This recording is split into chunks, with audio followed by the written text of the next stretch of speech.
Друзья, всем привет! И сегодня в этот ветреный день я вам расскажу итоги моего месяца работы в такси в Варшаве за 31 день, из которых 3 дня я был в Чехии и 1 день я отдыхал в аквапарке, упаси Господи. Именно узнав эти цифры, вы сможете понять лично для себя, выгодно ли это, стоит ли ехать вам для работы именно в такси или нет. Поэтому давайте присаживайтесь поудобнее и погнали в ролик. Так вот, когда я заезжал в Польшу, у меня еще не было точной уверенности, будет ли у меня работа, будет ли у меня жилье и вообще смогу ли я тут обустроиться или я поеду обратно домой.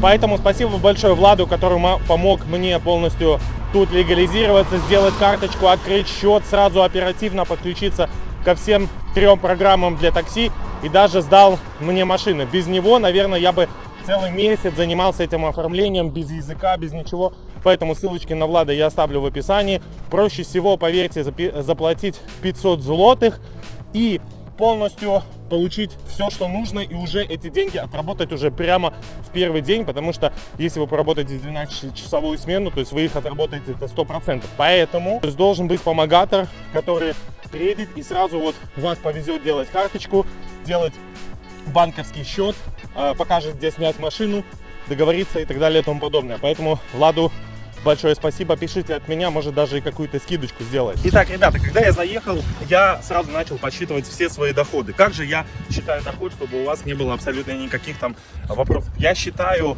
полностью все расходы плюс доход, и именно то, что у меня остается, я это, соответственно, записываю в свой доход. Что я учитываю абсолютно все: аренду обуви, аренду 5-звездочного отеля, который вы наблюдаете со всего времени съема моих видео, с обосравшимся узбеком и так далее. То есть я считаю все и вычитаю от всего. И поэтому я вам рекомендую делать точно так же, то есть брать и считать абсолютно все ваши доходы и расходы, чтобы посмотреть, куда у вас деньги улетают и откуда они прилетают. Например, расходы у меня за сегодняшний день были $100, а заработал я 150, соответственно, мой чистый доход является 50, а все, что остальное потраченное на съем жилья, на аренду автомобиля, на кофе, на чай, на еду, на амортизацию штанов, которые уже, как вы понимаете, прорвались сзади, всегда я считаю именно такой доход. И этот доход, попрошу вашего внимания, спустя месяц работы составил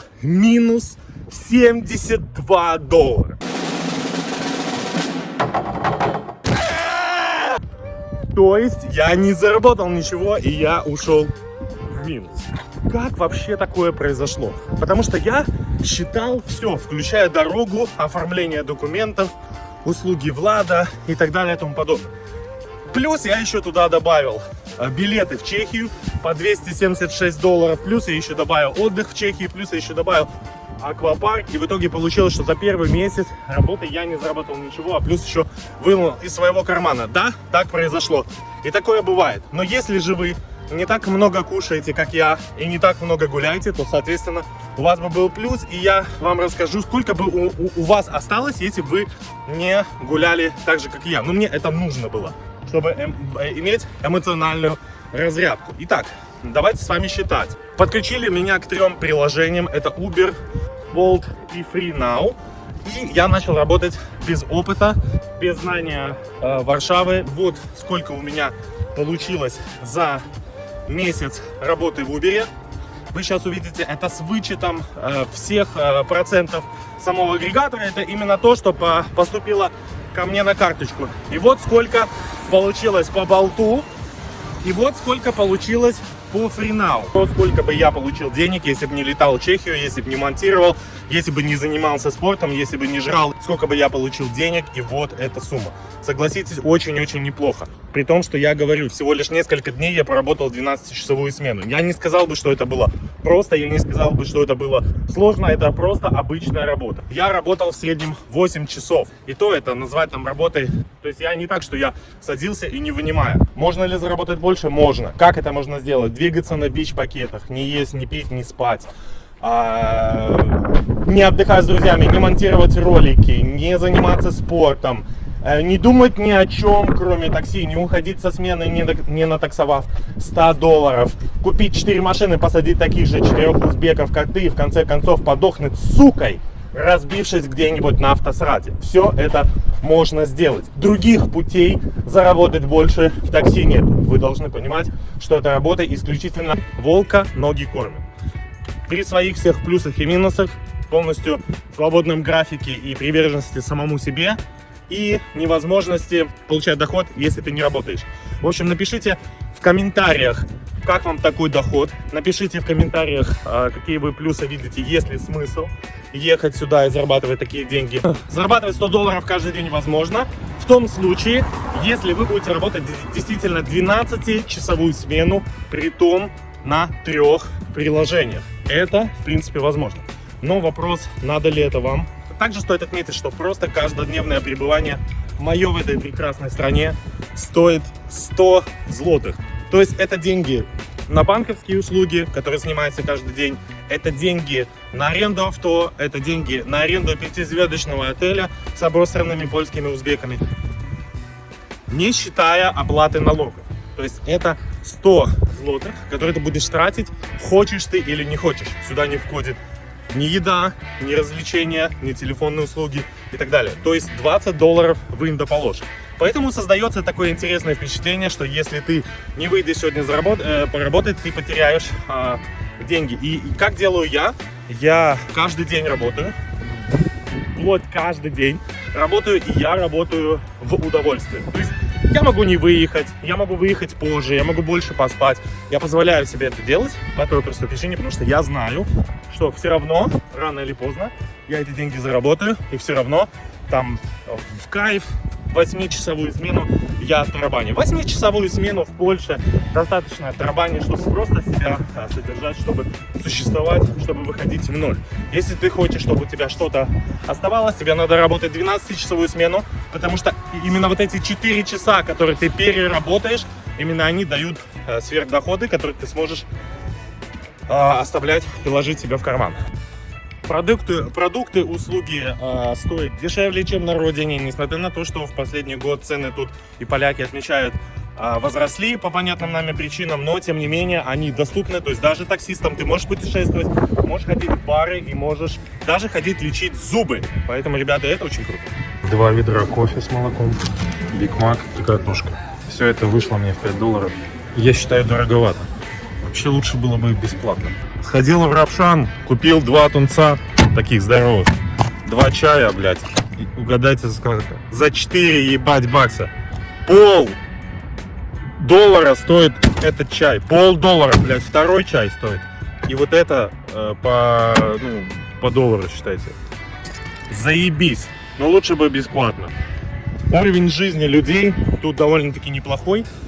Но, опять же, говорю, то, что перспектив в работе в такси, других вариантов нет. Или купить такие же, как у меня, обоссанные за $2000 Форды Фиесты, Фокусы и садить туда Равшанов, опять же, и получать за них деньги через аффилированную компанию, либо ебаться с ними сам. Это тоже кусок работы, поверьте мне. То есть это не тоже так все сладко, но, в принципе, тут это можно делать абсолютно. То есть это классно. Машины тут стоят дешевле, запчасти тут стоят дешевле, работа по ремонту автомобиля тут стоит примерно столько же, сколько и у нас, может быть, немножко там дороже. В принципе, нормально. Я бы рекомендовал вам, на самом деле, брать изначально самую дешевую машину, потому что, записывая ролик сейчас в январе или феврале, не знаю, как вы видите вообще по погоде, но это, короче, зима сейчас на данный момент. Я получу за машину 370 злотых через Влада, и это очень дешево. И в такой рынок, но у меня мой сосед грузин платит 650. И знаете, 650 это уже посерьезнее, и он уходит даже в минус именно в январь, когда работы стало намного поменьше. Но опять же, он молодец, он перетерпит это, и в марте уже начнется стабилизироваться. Хотя сейчас я официально оформился, то есть у меня есть лицензия, оформление стоит чуть больше $100, и занимает оно какое-то время, но оно того стоит, потому что у вас будет шашка, я это все вам расскажу в будущем, у вас будет обклеенная машина, вы будете не бояться заезжать в аэропорты, в ЖД вокзалы. И полиция к вам будет относиться с пониманием. И самое главное, что вы будете иметь возможность заезжать на специальные полосы для движения автобусов. А это намного лучше. И плюс вы сможете еще подключить Bolt, потому что Bolt с нового года ввел ограничения. То есть вы не сможете подключиться в Bolt, если вы не имеете официальной лицензии. Но, тем не менее, вы не бойтесь, потому что, въехав, соответственно, и начав работать сразу, вы сможете хотя бы подключиться к Uber и FreeNow, потому что Uber и FreeNow пока что дают возможность подключиться просто так, и пока вы будете делать лицензии, вы сможете уже начать зарабатывать какие-то деньги. Видите? Конкурент. С того, что мне тоже нравится в Польше, люди интереснее, маршруты интереснее, люди добрее, люди оставляют чаевые. Не всегда, вы должны это понимать. Бывает сезонность, к примеру, в январь-февраль вы будете сосать писос, да, зато тогда, когда туристы будут возвращаться в Польшу, то есть, соответственно, будет нормально. И я вам хочу сказать, что жить тут очень-очень неплохо. Безопасность, свобода, вы можете говорить на любые темы абсолютно. Вы можете купить просто билет за $45, к примеру, и полететь куда-то туда-обратно, то есть дешевые билеты, не во все страны, но тем не менее. То есть тут есть свобода, и она заряжает. Вы можете сесть на ту же самую машину, поехать путешествовать по Польше, поехать путешествовать куда-нибудь в другие страны, потому что для вас Европа полностью открыта. Это классно, когда ты понимаешь, что у тебя практически нету границ. Конечно, если вы не возвращаетесь обратно домой. Ребята, становится холодновато, поэтому я сейчас отправляюсь в отель монтировать этот ролик, а вас я приглашаю дальше в наше видео, чтобы вы посмотрели именно, как зарабатывались эти деньги, аспектах жизни в Польше. И я думаю, что это будет вам интересно. Идем поплачем. Здорово! На месяц Да. 750 рупий. Вот тебе 650, остальные потом. Давай 650 и будешь жить на улице. На, 650, остальные я тебе прощаю. Перевод на номер телефона. Нет, 650 мало, иначе меня выгонят вместе с тобой. Хлопцы съехали. Свой прекрасный Слушай, картошку сюда кинула. Бамонт. Так она все, она уже скоро вырастет. Ее можно выкидывать. Она, ну кто такой вообще картошка? Она же порастет скоро. Ну я знаю, она, знаешь, мало ли, может кто-то ест. Да, хлопцы уехали, а носочки, запашок-то остался. А куда денешь? Куда денешь? Уже настоялась. Ну, уже настоялось. Просто, видимо, тут есть некоторая философия. Оставляют носки, может, ворона какая-то придет и постирает за них, и на утро принесет чистыми. На мое место в хату заехал грузин, таксист на Приусе. Зашел, короче, в Ужонт, зашел, все прямо подорвались и с улыбкой начали мне объяснять. Баба хотела даже выйти и показать мне. Но я говорю, да нет, сидите, сидите, спасибо. У нас меня бы просто выслали нахуй. А тут меня, прежде чем выслать нахуй, еще плюс и улыбнулись. Вот это классно. 10 капсулок, jedną na dobę. Получается $3, 9 миллиардов бактерий, короче, это очень дешево, пацаны. О, заебись, я снял бабки. Даже карту не вставлял, блядь, банкомат выплюнул бабки. В офис компании. Вау, офигеть. Офигеть. Настоящий самолет. И решил пошиковать 2 ведра кофе с молоком, Биг Мак и картошка. Все это вышло мне в $5. Я считаю, дороговато. Вообще лучше было бы бесплатно. Ночью, пока все спят, погулять по старому городу, когда нету туристов, никого нету.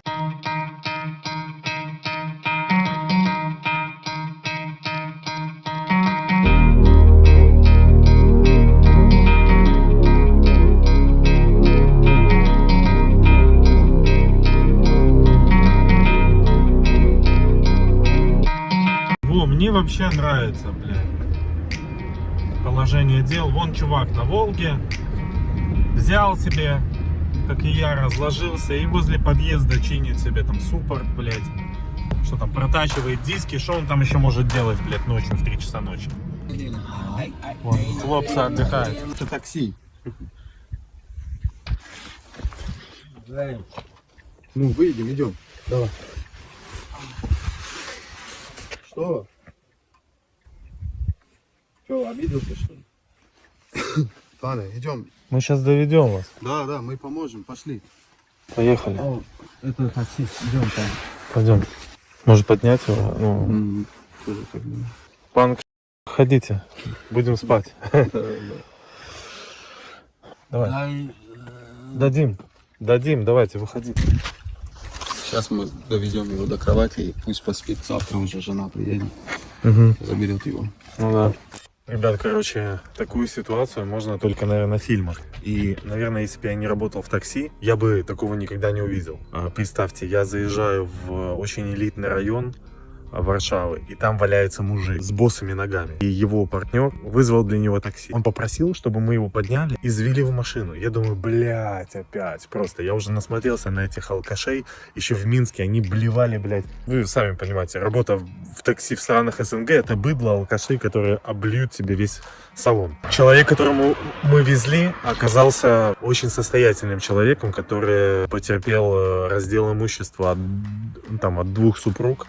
Вот, и просто сел жестко на стакан. То есть его лечили, ну, насколько мне рассказали, его лечили и не вылечили, и в итоге его подкосила судьба. Ну, человек не молодой, состоятельный, и, ну, там все очень серьезно, насколько я понял, потому что даже в офис, куда мы его заносили, там, знаете, как такое раньше поместье, просто вели его за руки, там боссы шел, мы там такие диваны кожаные, мы его положили, у него даже штаны слезли, блядь. Я снимал видео, но помощник увидел то, что я снимаю видео, и попросил его удалить, что я, в принципе, и сделаю. Тем более люди адекватные, и вот этот парень, он даже мне работу предложил. И такие судьбы, я таких людей вожу, понимаю разницу между белорусскими, там, российскими людьми, которых ты возишь, и тех, которые тут. Тут очень много иностранцев, очень много зажиточных людей, которые, несмотря на то, что они зарабатывают деньги, они выбирают почему-то basic такси. Ну, для меня тоже как бы это интересно, не знаю, они экономят или что. В общем, вот привез мультимиллионера пьяного за ноги, прямо вот мы его занесли вот так, как полутрупа, уложили спать.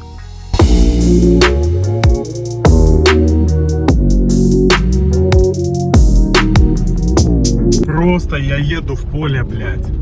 Вот это пиздец. Я никогда не думал, что я буду таксовать в чистом поле. Смотрите, тут посевы какие-то. Кто вообще сюда мог вызвать меня, блядь? Машина просто золотая. Она проходит, вот этот весь пиздец меня трясет. Она проходит как молодая. Отвечаю, $1000. А работает лучше трактора. Ебать, вы только гляньте. Какой пиздец. Пиздец. Или меня просто ведет не туда навигатор. Или... Какие, блядь. Я что, еду в колхоз? Ебать. Ебать. Вы только гляньте, блядь, куда я еду. Сука, блядь. Сука. Пиздец. Я бы на своем Мерседесе никогда бы тут не проехал. Этот Форд, это просто... Я молюсь на него. Я готов целовать твои ноги. Блядь, куда я приехал, чуваки?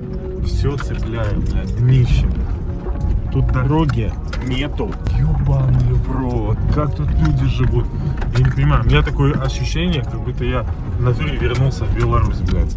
Тут просто, ребята, в некоторых местах тут такие конченые дороги. Блядь, я надеюсь, только меня клиент дождется, потому что я себе это не прощу. Так, я тут хлеба, короче, еще где купить. Сметаны и молока. Вот.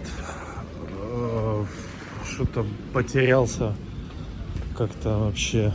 Может в этом отделении, может быть, можно найти. Пацаны, ну что вы сидите там под пельменями? Можете вообще, дайте я хоть пробегусь, потому что времени-то нету у бедного таксиста. Ой, что там, блин, вообще как-то... Наверное, я просто не в тот магазин зашел, потому что написано, что типа продуктовый. Я уже, ребят, запутался как-то вообще. Как отсюда выйти? Можете мне рассказать? Блядь, пиздец. Вот это кофе для меня. Полкилограмма за $3. Не, ну, $2 за дворники, ну, дороговато, но имейте совесть. Сыр за $1 я, пожалуй, оставлю тут. Подожду, пока подешевеет. Камамбер за 70 центов еще пока не до конца подешевел, поэтому мы его тоже оставим. А вместо него возьмем вот такой расписной сырок. Больше похож на говно мамонта. Вот это нам и надо было. 9-месячное говно мамонта. Им можно реально гвозди забивать. Оставим тут. Мы такое старье не едим. Слабо представляется, как ну, там, такой кусок лосося может стоить там, $2. Вы пока думаете, я беру. Вот, а вы подумайте, может ли вообще такой кусок лосося стоить $1? Для меня лично, я в это не верю. Я думаю, что где-то меня обманывают. Ашан страшная штука, потому что вроде только забежал и уже, блядь, целые карманы всякой хуйни. Еще целый отдел для веганов, к примеру, представляет уникальные продукты. Сыр без молока, это пиздец. Сыр без молока, молоко без молока, кофе Starbucks без кофе. Короче, чуваки, я столько много потратил на продукты, что надо отыграться. Купил 2 лотерейки.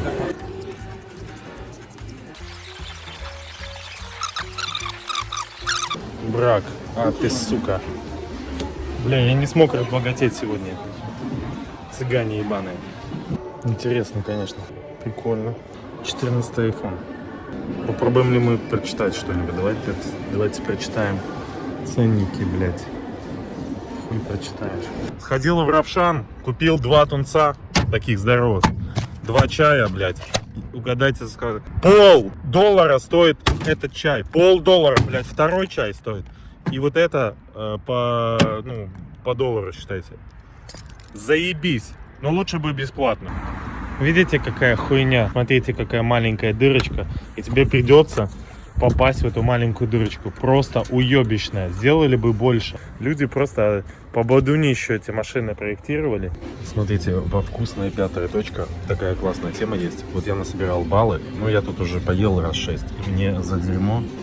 Видите, новые лозунг за дерьмо. Подарили, короче, вот такую булочку. Давайте сейчас проверим. За 0 злотых, блядь, подарили булку. Приколите. Вот этот капитализм хитрый, а. Смотрите-ка, не наебали, блядь. Я думал, пустую коробку. Нихуя себе, блядь. Ну что, у нас есть традиция. Сейчас мы выкупаем лото. Кто его знает, потому что мы выиграем 25 миллионов злотых. 4 zł. 4 злота? О! Wypłacamy? Так. Dziękuję. Бля, я выиграл. 4 злотых, я ебал. Я вышел в 0. Охуенно.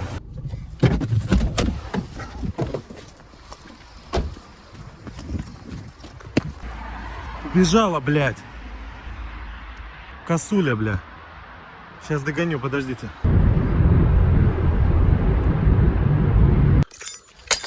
Блять, уже все падает. Сегодня была самая долгая моя смена. Я был 13 часов на смене, и кабаны передо мной там бегали, и пьяных возил. 350 километров накатал. Сейчас посмотрю, сколько мы заработали. Машина, тем не менее, отрабатывает себя. Она сегодня ездила по жестким жопам. Вот так вот я ее кидаю в кустах и забываю до следующего дня, блять.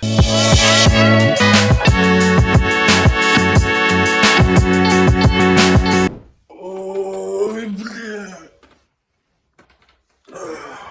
Вчера, угадайте, сколько заработал за 12 часов. $100.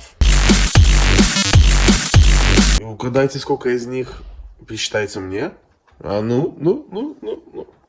Все правильно. $30.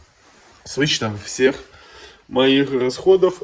А с вычетом вообще всех моих расходов я пока в минусе. Ну что, вчера купил билет в Прагу. Погнали. Все, поедем таксовать в Чехию. За $300, блядь. Ладно. И он мне не дает покоя, понимаешь? Считая амортизацию носков, это все цифры не дают мне покоя. Это заставляет меня вставать с утра. Нормально я вчера, да? Спраздновал день рождения, блядь. Вот, в общем, на день рождения пришли друзья мои. Хлопцы, спасибо большое, что пришли ко мне на день рождения. Кушайте. Присоединяйтесь к нашему веселью. Спасибо. Прямо, ну, никогда столько людей ко мне не приходило, я вам честно могу сказать. Созванивался с челом из Америки, он дальнобойщик. Он говорит, я уже привык, уже 10-й день рождения. Для меня это нормально, праздновать, блядь, сраки. А я считаю, что это ненормально. Привет, малышка. Давай потаксуем. Или давай потанцуем. Тут, кстати, вон, смотрите, настоящие европейские номера остались. Короче, если кому-то надо, я оставлю их тут. Нормальное яйцо, поболее моего будет. Сегодня выходной. Позволил себе пошиковать. Вместо одного супа купил 2. Вместо одних драников купил еще блины с творогом и кефир. Happy birthday to you, shut the fuck up. Ребят, спасибо за ваши поздравления. Я слышу, что многие из меня пьют. Я тоже, не отходя от кассы, устроил себе пир. Сегодня супец с карри, с творогом, блинчики, кофеечек, кусочек недоеденного марципаника и кефир. В общем, я присоединяюсь к нашему дню рождения, празднуем вместе.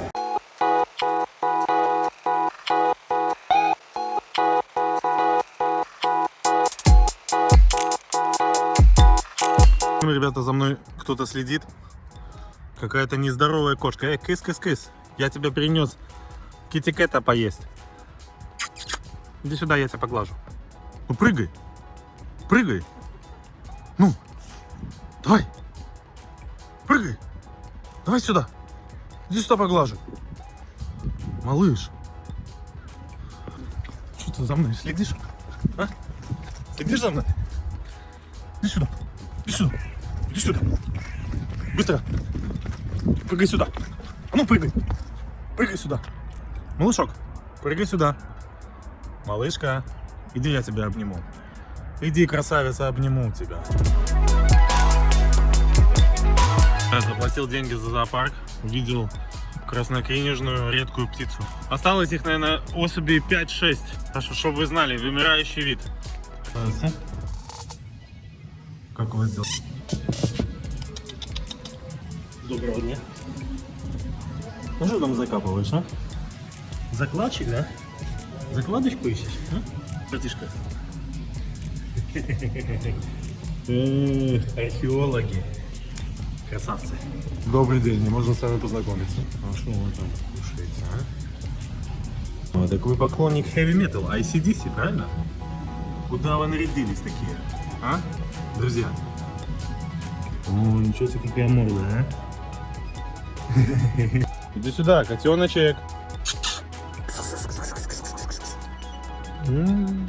Объедение. Как вкусно ему, да?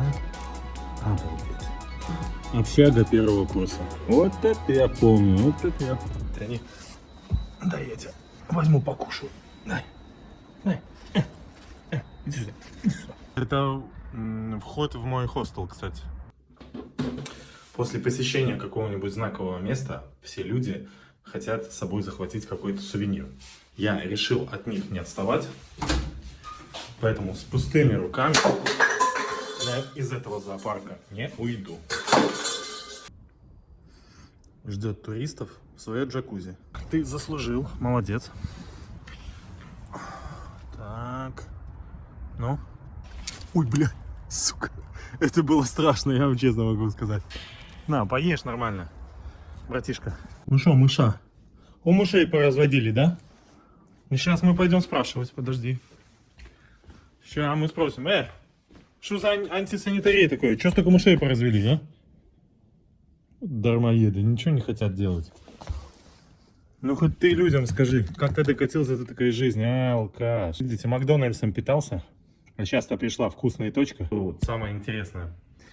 Даже сложно представить, что наши предки были такими, как они. То есть прабабушки, прадедушки были такими инициативными. Ну, вставай, на работу пошли. Солнце еще высоко. Соседи, ну что вы там сидите в этой хате? Кто из вас главный?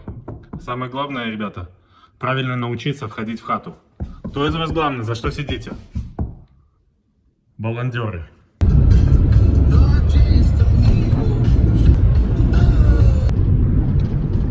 Попугайчики, попугайчики, попугайчики мои, попугайчики. Спасибо этому дому. Пойдем к другому.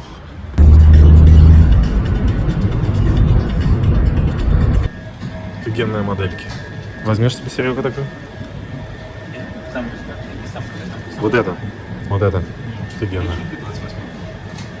Я вообще не люблю BMW, но такой бы я купил. А мне очень нравится вот это. Я бы на такой таксовал, если честно.